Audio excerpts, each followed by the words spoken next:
আচ্ছা দেখেন, একজন নেত্রী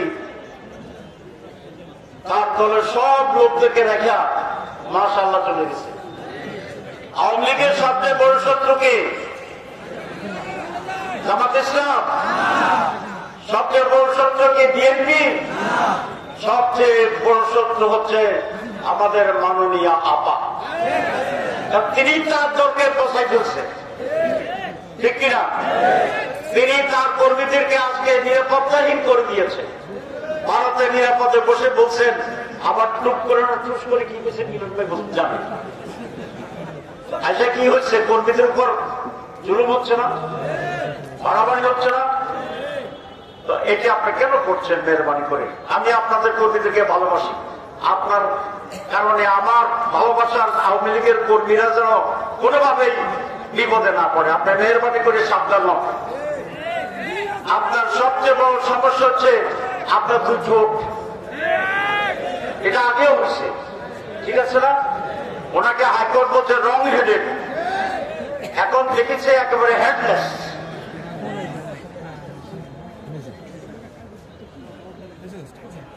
আমি সব কষ্ট পাইতে পারি, ওনার প্রতিবেশীর ব্যাপারে কথা বলতেছি।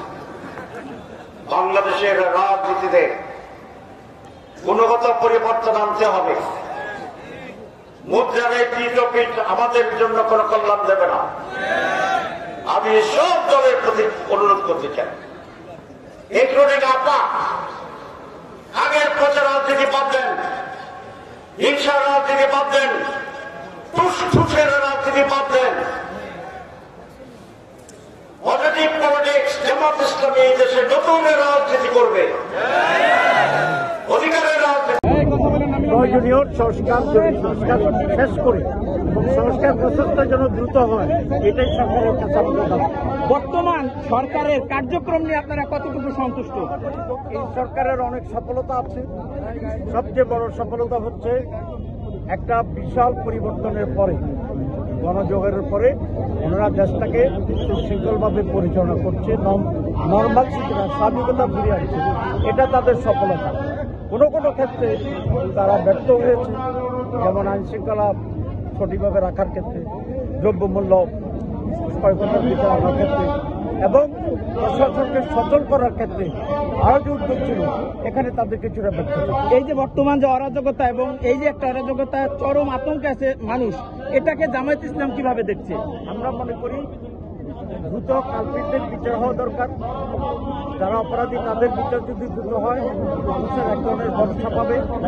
আর উস্কানিমূলক কাজ বাছাই করা উচিত নয়, এটা আমরা মনে করি। 32 নম্বরকে ভাঙলো, এটাকে আপনি কিভাবে দেখছেন? 32 নম্বর, আমি মনে করি যে কোনো ধরনের ভায়োলেন্সকে আমরা পছন্দ করি না। তবে এটার জন্য আমাদের বিগত যে প্রধানমন্ত্রী ছিলেন তার উস্কানিমূলক বক্তব্য মূলত আগামী নির্বাচন